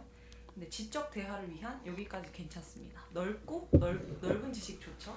근데 이제 얕은 여기서 살짝 문제가 생겨요. 저는 철학과를 선택을 했는데 사실 그 책을 잡을 때만 해도 제가 윤리와 사상이라는 과목에 대한 이해도가 0에 수렴했거든요. 그래서 소크라테스, 플라톤, 아리스토텔레스라는 이 계보를 대학교 와서 처음 알았어요. 정말 아무것도 모르는 상태로 철학과 수업에 들어간 거죠. 그래서 제가 철학 공부를 시작한 게 이 지적 대화를 위한 넓고 얕은 이 책으로 시작을 한 거예요. 그래서 이 책의 뭐 좋고 나쁨 이런 걸 떠나서 그냥 제 전공이 철학으로 학사학위를 땄는데 철학 공부를 그 제목을 가진 이름의 책으로 했다는 게 썩 멋있어 보이진 않아요. 그래서 이게 이제 좋아한다고 말하기 민망한 책이 되었습니다. 사실 근데 저는 그 책을 읽으면서 데카르트 철학에 반했거든요. 그 책을 읽으면서. 그러니까 데카르트가 어떻게 신의 존재를 나로부터 도출해내는지 그 과정이 되게 저는 재밌었어요. 그때부터 좀 더 철학의 재미를 느끼기 시작했던 것 같고 다만 이제 저 철학과 나왔어요. 그런데 그럼 철학 공부를 원래부터 하셨나요? 아니면 뭐가 제일 재밌으셨나요? 뭐 입문서 추천해 주세요 했을 때 저는 그 책으로 입문을 했다는 게 조금 이제 제목 때문에 민망하다는 거죠. 뭔가 조금 더 멋있는 더 종합적인 철학사를 다룬 무언가를 얘기해야 될 것 같은데 진리, 서양, 철학사 이런 네, 거. 그런 거 얘기해야 될 것 같은데 누가 그런 걸 입문서를 읽어요? 그게 아니라 살짝 민망하다. 근데 이 그런 정도입니다. 느낌이 뭔지는 진짜 너무 알 것 같아요. 왜냐면 저도 철학과를 다녔기 때문에 그런 보이지 않는 혹은 너무 드러나는 그런 것들이 많거든요. 그 과 안에서. 제 대답이 조금 이어질 것 같은데 저는 질문을 제가 적긴 했습니다만 숨어서 읽는 책이 좋아한다고 말하기 민망한 책이 아니라는 생각이 일단 들었어요. 그래서 숨어서 읽는 책은 한 권이라고 말하기는 어렵고 보통은 이제 how to를 적는 책은 조용히 몰래 읽습니다. 그래서 뭐뭐 하는 법 아니 요약형 콘텐츠, 정보 압축형 책들은 제가 숨어서 읽어요. 약간 내가 이걸 읽는다는 걸 남들한테 보여주기 싫은 거죠. 정답을 쉽게 알려주는 책들 있잖아요. 그런 책들은 뭐 그런 느낌인 거죠. 내가 몰래 요령만 익히겠다. 좀 얌체 같아 보일 수도 있겠다라는 생각에 스스로 용납이 안 되는 그런 책인 거죠. 그러니까 숨어서 읽는다는 지하철에서 안 읽는다는 거예요. 근데 그런 책이 필요할 때가 있거든요. 시간이 없다거나 내가 빨리 이걸 뭔가 습득을 해야 될 때, 맞아. 그리고 여러 레퍼런스를 좀 봐야 될 때라든가. 방향이 급할 때 음. 그런 책을 읽긴 하지만 저는 숨어서 읽고 그런 책이 저도 지대 염라시나 널얏이나 뭐 어떤 책이 있을까요? 뭐의 기술, 뭐뭐 하는 법, 처음 읽는 뭐 이런 책들은 제가 좀 뭐 며칠 안에 끝내는 이런 예, 끝내기, 완전 정복 이런 책들. 음. 내가 이미 알고 있다고 공공연하게 알려져 있을 때 그런 책을 읽는 걸 숨기고 제가 뭐 수학이나 과학 같은 거 아예 모르는 거는 대놓고 올려요. 그쵸. 제가 철학과에 진학하지 않았다면 무슨 상관이겠어요? 근데 이제 아무것도 모르고 들어간 네. 입장이니까 숨기는 거지. 부끄러운 거죠. 결국 우리가 개인이 가지고 있는 어떤 지적 허영과 내가 나한테 바라는 맞아. 지적인 그거의 간극을 그죠. 나름대로 여러 가지 방법으로 감추고 맞추고 하려다 보면 그죠, 맞아요. 이런 일들이 막 왕왕 생기는 거죠. 네, 저는 그래서 숨어서 읽는 책은 How to이고 좋아한다고 말하기 민망한 책은 이문열 작가를 얘기하고 싶은데 제가 이문열 작가의 젊은 날의 초상 그리고 우리들의 일그러진 영웅 황제를 위하여 엄청 좋아했어요. 근데 분명하게 말하지만 초등학생 때 좋아했습니다. 분명 그렇게까지 분명히 얘기해야 돼요? 그리고 지금 좋아한다고 말하기 민망한 이유는 뭐 다들 아실 거라고 생각하고 넘어가겠습니다. 네, 저도 약간 맥락이 비슷한데요. 제가 숨어서 읽는 책이라고 할 수 있는 거는 그냥 그거예요. 신경숙 작가의 어디든가 나를 찾는 전화벨이 울리고, 요 책이 저는 되게 좋아해서 읽었어요. 네, 되게 잘 읽었는데 이 사람이 갖고 있는 감성을 사람들이 되게 별로라고 생각을 많이 하더라고요. 그리고 가장 큰 문제는 이 사람이 표절 작가라는 게 사실은 가장 큰 문제라서 저도 그게 미시마 유키오죠. 맞아요 그 책 미시마 유키오 책이야. 맞다, 생각났어. 가면의 고백. 맞아요 가면의 고백. 맞아 그랬다. 그래가지고 이 사람 지금은 어디 가서 신경 쓰게 신자도 안 꺼냅니다. 근데 뭐 질문이 나와가지고 생각을 해봤어요. 뭐가 있을까 하다가 그래 이거밖에 없구나 하고 이거 딱 저 아직 외딴방 이런 적었어요. 깊은 슬픔 못 버려요. 나는 버렸습니다. 좋은- 왼딴방. 좋은 작가죠. 좋은 작가긴 하죠. 저도 엄마를 부탁해를 읽고 진짜 그것만큼 많이 울어본 책이 없긴 해요. 저도. 이게 맞아. 그런 게 좀 있어요. 그 감정의 결을 좀 건드린다고 해야 되나? 이런 게 있어요. 다음은 가장 오래 붙잡고 읽은 책입니다. 이 책은 질문이 좀 대답이 간단할 것 대답이 같기는 간단할 것 한데. 같아요. 주로시님은 어떤 책이 가장 민감하고 혹은 읽은 사람끼리 어떤 의견을 주고받는 게 큰 의미가 있을까라는 그런 생각이 드는 책들은 항상 연구자를 좀 약간 대동해서 읽는 자리를 좀 많이 찾아다녔거든요. 현명하네요. 그래서 약간 뭐 민감하거나 그런 건 아닌데 그 제일 최근에 제가 했던 그런 독서 중에 그 수전 팔루디 백넷이랑 다크룸을 그 같이 모여서 읽었어요. 이거 페미니즘 연구자분도 이게 모셔가지고 그분이랑 또 같이 읽었죠. 왜냐면 이게 어쨌든 그 백넷이 역사에 대한 거기 때문에 이 역사를 좀 짚어줄 수 있고 우리나라 어떤 상황에서 또 같이 이렇게 꺼내줄 수 있는 분이 좀 필요할 것 같아서 그때 이제 합쳐서 한 1500쪽 가까이 되거든요. 이거를 한 5, 6개월 정도 약간 어쨌든 강독을 한 거죠. 그때 이제 서울대 입구역 근처에 달리봄이라고 페미니즘 서점이 있었거든요. 그 당시 거기 사장님들하고 이제 같이 읽었어요. 발췌도 하고 뭐 국내 사례도 좀 찾아보고. 이게 사례를 나열한 거라서 엄청 어려운 이론서는 아니지만 그 각각 사례에 대한 태도라든가 이거를 우리나라 사례 같은 거를 같이 이렇게 꺼내와가지고 한번 맞대보는 뭔가 그런 작업을 좀 오래 했고 그래서 같이 읽는다고 한 5, 6개월 정도 걸린 게 가장 오래 붙잡고 있었던 최근에는 그런 책이었어요. 진짜 좀 딥한 사회과학 책은 연구자를 대동하지 않고서는 뭔가 독자가 혼자서 독서하기가 참 쉽지 않은 것 같아요. 맞아요. 맞아. 그게 아니면 자기가 논문을 찾아 읽어야 돼요. 그 진짜 근데 논문 찾아 읽는 것도 어렵죠. 방향을 모르면 쉽지 않잖아요. 그리고 그 책만 읽고 사실 그런 책은 다른 입장도 다 찾아봐야 되니까 힘든 것 맞아. 같아요.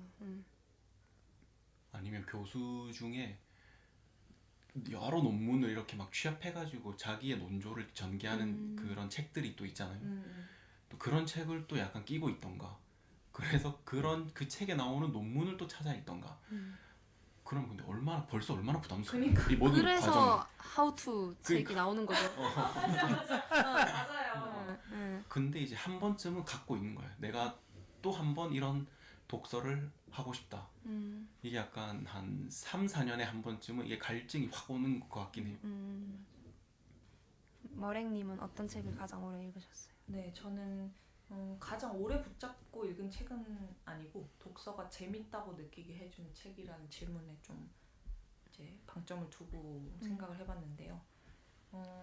제가 이제 언제 내가 독서를 가장 많이 했는가, 내 독서 전성기가 언제인가 생각해보면은 무조건 초등학생 때예요. 그땐 정말 책을 읽다가 종소리도 못 듣고 수업 빠진 적도 있었고 그냥 매일매일 갔어요. 도서관, 교실보다 도서관에 더 오래 있었던 것 같아요. 근데 그랬던 제가 중학교에 이제 올라가면서 공부를 해야 하니까 책을 그만 읽어야겠다라는 웃기지도 않는 다짐을 한 거죠. 그러고 나서 이제 중고등학교 6년 동안에 이제 눈에 띄게 독서량을 많이 줄였어요.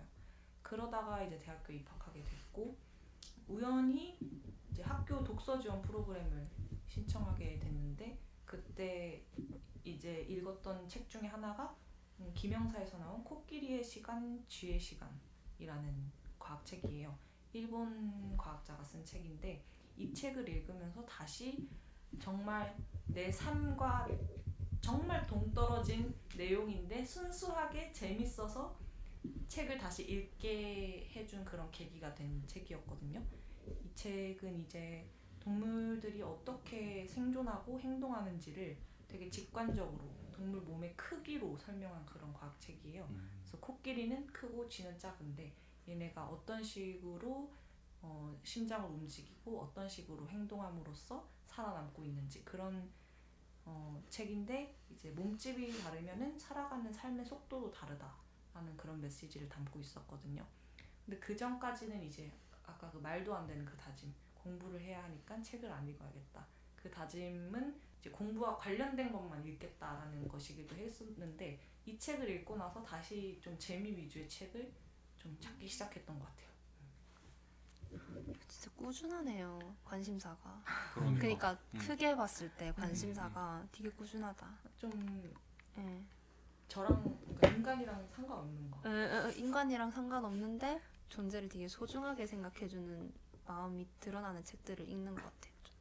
저는 완독을 기준으로 한다면 솔제니친의 수용소 군도인데요. 수용소 군도가 제가 대학교 한 4학년 때 읽었는데 그때 당시에 절판이었어요. 그래서 중고 서점에서 40만 원 정도를 했었는데 제가 보수동에 가가지고 고향이 부산이라서 보수동에 가서 그 책을 봤는데 그 정도 했었거든요. 그래서- 보수동에서도 3-40만 원을 받았다고? 네, 당연히 30-40만 원 내고 책 살 그건 아니었었는데 세계문학 전집으로 열린 책들에서 한정판으로 이게 나온 거예요. 저거 지금 한정판이거든요. 케이스에 딱 이렇게 싸가지고 500권 한정인가 그랬는데 제가 그때 당시만 해도 이 수용소군도 한정판을 기다린 독자가 정말 많을 것이다 라고 생각을 하고 돈이 없었는데 이모한테 돈을 빌렸어요. 5만 얼마를. 그리고 이 책을 내가 지금 사야 되는 이유를 구구절절 설명하고 이 책을 바로 샀어, 나오자마자. 그리고 겨울 내내 읽었어요. 근데 겨울이 끝나가도 이 책이 다 안 팔리는 거야. 나만 구구절절 그렇게 다 설명을 해가지고 5만 원 구차하게 빌려서 산 거지. 그리고 더 열받는 거. 그 뒤에 세계문학 전집으로 나왔어요. 그렇네요. 네. 지금도 세트 구매가 가능하네요. 맞아요. 그게 너무 열받는 거야. 여하튼 지금 근데 그때는 열이 받았거든요. 케이스에 그것도 저거 양장도 아니에요. 저 두꺼운 책이 반양장에다가 케이스만 넣어가지고 팔았는데 케이스 만듦새가 죄송하지만 별로 안 좋았어요. 그래서 꺼내는데 다 뜯어진 거예요. 그래서 케이스는 버려버리고 저 책만 읽었는데 지금 이제 업계에서 일을 하다 보니까 그 한정판이라는 마케팅이 이해는 돼요. 이해는 되지만 앞으로 한정판이라는 그걸 보면 급하게 사진 않을 것 같아요. 근데 그래서, 한정판으로 팔았는데 다시 곧바로 출간하는 건 그거는 좀 그러니까요. 그렇다. 그래서 죄송한 말이지만 제가 좀 그때 빡쳤었다. 대학교 때 5만 원이 얼마나 커요. 그래서 그 책을 제가 겨울 내내 한 3-4개월 정도를 읽었었는데 각설하고 이 책이 이반 데니소비치 수용소의 하루를 적은 솔제니친이 적은 책인데요. 이반 데니소비치 수용소의 하루는 소설이고 이 책은 그 책과 마찬가지로 소련의 강제 수용소인 굴락을 고발하는 르포 형식의 고백록입니다. 그래서 이 책은 수천 쪽 분량의 대작인데 사실 한 문장도 놓칠 수가 없는 게 수백 명의 생존자의 증언을 바탕으로 서술되고 있거든요. 마지막 문장을 좀 읽어드릴게요. 좀 지금 시기와 좀 비슷한 것 같고 강철의 태가 둘러져 있는 거대한 국가가 우뚝 솟은 후에 벌써 반세기 이상이 흘렀지만 태는 있어도 법률은 없는 것이다 라는 문장으로 끝나요. 어때요? 아니 근데 그 니모님은 네, 2,700페이지를 다 읽고 마지막 문장을 만난 거고 네. 저희는 그냥 마지막 문장만 만났기 때문에 네. 그 이반 데니소비치 이 책에도 되게 좋은 문장이 있는데 그 문장을 예전에 김겨울 작가님이 인스타그램에 필사해서 올리셨더라고요. 근데 그거를 이제 사실 책 읽을 때 그냥 넘긴 문장도 누가 필사한 거 보면 되게 좋을 때가 있잖아요. 맞아요. 그게 야채 수프가 나오는 부분이었는데 제가 분명히 줄을 그어놨을 거란 말이죠. 여기 있네요. 솔제니친 책이 다 이런 식이거든요. 이거는 이반 데니소비치 수용소의 하루입니다. 야채 수프는 따뜻하다는 것이 유일한 장점인데 다 식어버렸으니 오늘은 그나마도 운이 없는 날이다. 그러나 슈오프는 맛을 음미하며 천천히 먹기 시작한다. 설사 지붕이 불탄다고 해도 서두를 생각이 전혀 없는 것이다. 수용소 생활에서 잠자는 시간을 제외하면 아침 식사 시간 10분, 점심과 저녁 시간 5분이 유일한 삶의 목적인 것이다. 근데 이런 삶이 2700페이지에서 계속 나오니까 제가 수용소에 갇힌 것 같은 기분인 거예요. 그런 마음으로 그 추운 굴락에 있는 그 사람들과 함께 겨울에 경험을 했습니다. 그래서 저는 이 책이 가장 오래 읽은 책이고 네, 기억에 남고 네, 그렇습니다. 장편을 읽는 진짜 큰 매력인 것 같아요. 그 계절을 거의 그거과 보내는 건 맞아요. 그래서 계절만 되면 다시 그 책이 생각나고 네, 그렇습니다. 저는 네, 수용소 군도. 그다음에 그럼 질문 7번. 독서가 재밌다고 느끼게 해준 책. 저는 어릴 때, 그러니까 초등학생 때 먼 나라 이웃 나라 시리즈 진짜 끼고 살았거든요. 아, 약간 유일하게 이게 어쨌든 만화잖아요, 그게. 그래서 진짜 10번, 20번 넘게 한 같은 책을 그 진짜 정말 끼고 살았어요. 이번에 검색해 보니까 또 국가들이 많이 추가됐더라고요. 계속 나와요? 그렇더라고요, 좀. 아 그렇구나. 네, 네. 그것도 의외네. 어쨌든 당시에 전집이 집에 있었는데 진짜 각 권을 10번 넘게 읽었고 또 그리고 로빈슨 크루소. 노빈손, 아니 로빈슨, 쏘리. 로빈슨. 로빈손 그 시리즈 말고. 로빈슨은 무슨 그 살아남기 시리즈 네, 말하는 맞아요. 거. 제가 재밌게 읽었거든요. 나도 그것도 재밌게 읽긴 했어. 응. 근데 이제 로빈슨 크루소 이제 그 책도 진짜 10몇 번 읽었고 와, 몇 살 때 읽으셨다고? 다 초등학교 5, 6학년인 거. 그렇구나. 그쯤에 사실 이제 많이 읽었어요. 저는 시기별로 좀 있어요. 음. 초등학생 때 내가 이거 좀 TMI인데 책을 처음 읽은 기억이 오성과 한음이거든요. 오성과 한음 위인전을 읽고 그 위인전을 싹 훑으면서 내가 책을 읽는다라는 느낌을 처음 받았고, 그리고 그때 당시에 저희 이모가 책을 사줬었는데 삼성 출판사에서 세계 명작 시리즈가 나왔어요. 그게 만화로도 나오고 그 줄글로도 나왔는데 만화로 보는 세계 명작 시리즈, 그리고 그냥 삼성 논술 대비 주니어 세계문학 있었는데 그거 중에 알퐁스 도데의 별이 실린 세계 우수 단편이라는 하늘색 만화책이 있거든요. 거기에서 이제 거기서 또 문장에 꽂힌 거야. 목동이랑 이렇게 있으면서 저 별은 뭐야? 그랬는데 마젤란의 별이야. 뭐 북극성한테 가서 결혼을 해. 이런 문장이 있는데 너무너무 좋은 거예요. 그래서 한컴 타자 연습에 알퐁스 도데의 별이 있거든요.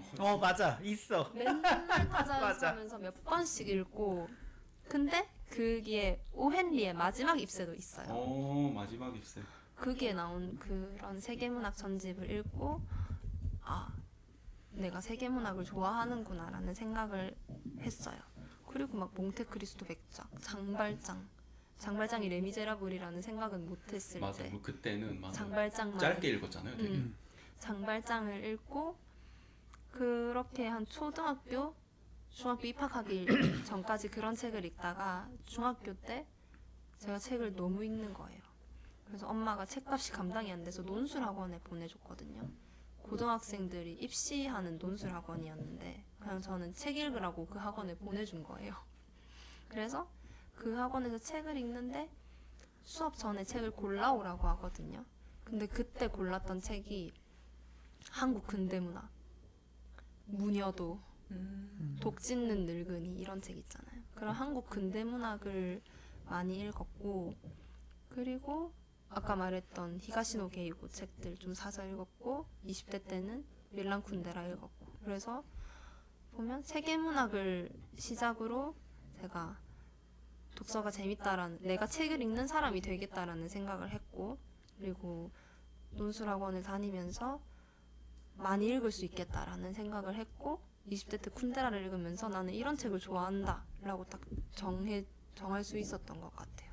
그래서 저는 알퐁스 도데의 별이 최초의 책이다, 뭐 이런 얘기를 생각보다 문장 파는 파네요. 저 문장파예요. 그러게요. 완전 진짜. 생각 못했다. 이거는. 문장파. 저는 하나의 약간 이미지가 그려져야 돼요. 아, 그래서 시를 좋아하는 것 같아요. 다들 왜 이렇게 멋있는 거 말해요? 난 트와일라이트 좋아했는데. 아니 나는 그먼 나라 이웃 나라 좋아했다니까. 저 아니, 오성과 한음으로 돌아갈게요.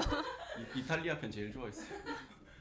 아니 저는 듣다 보니까 좀 대답이 달라진 게 책 읽기 재밌다고 느낀 건 생각해 보니까 논리야 놀자였던 것 같아. 생각해 보니까. 와, 너무 오랜만. 그러니까 이게 내가 지금 듣다가 이렇게 먼 나라 이웃 나라 얘기했다니까 생각이 난 건데 논리야 놀자가 너무 재밌었어요. 그때 완전 그 대한민국에서 그 당시에 그 책이 핫 이슈였단 말이죠. 핫 이슈라는 말이 제일 정확해. 예. 그때 응팔에도 나오잖아요. 예, 논리야 놀자를 너무 재밌게 읽었어요. 예. 거기에 막 이것저것 논리 나오고 막 뭐 3단 논법 같은 거 나오고 뭐 변증법이 나왔나? 아무튼 뭐 이런 게 막 있었어요. 그래서 그거 읽으면서 너무너무 재밌다 읽으면서 읽었었어요. 논리야 놀자. 그래서 오늘 이렇게 7가지 질문 함께 이야기를 해봤는데, 오늘 다른 사람이 소개한 책 중에 읽어보고 싶은 책이 있으세요? 너무 많아요. 저도 진짜 많아서 딱 한 권만. 지금 이제 내가 사서 읽겠다. 각각 한 권씩 그때 막 있었는데 너무 많아가지고 솔직히 전 토마스 드킨시. 저는 지금 2권 중에 좀 고민인데 둔황이랑 그리고 그 머랭님이 얘기했던 같기도. 하고 아니 같기도 아. 하고. 저는 수용소 군도 수용소 군도 읽어보고 싶네. 또 오래 걸리시겠네. 듣다 보니 읽어보고 싶네.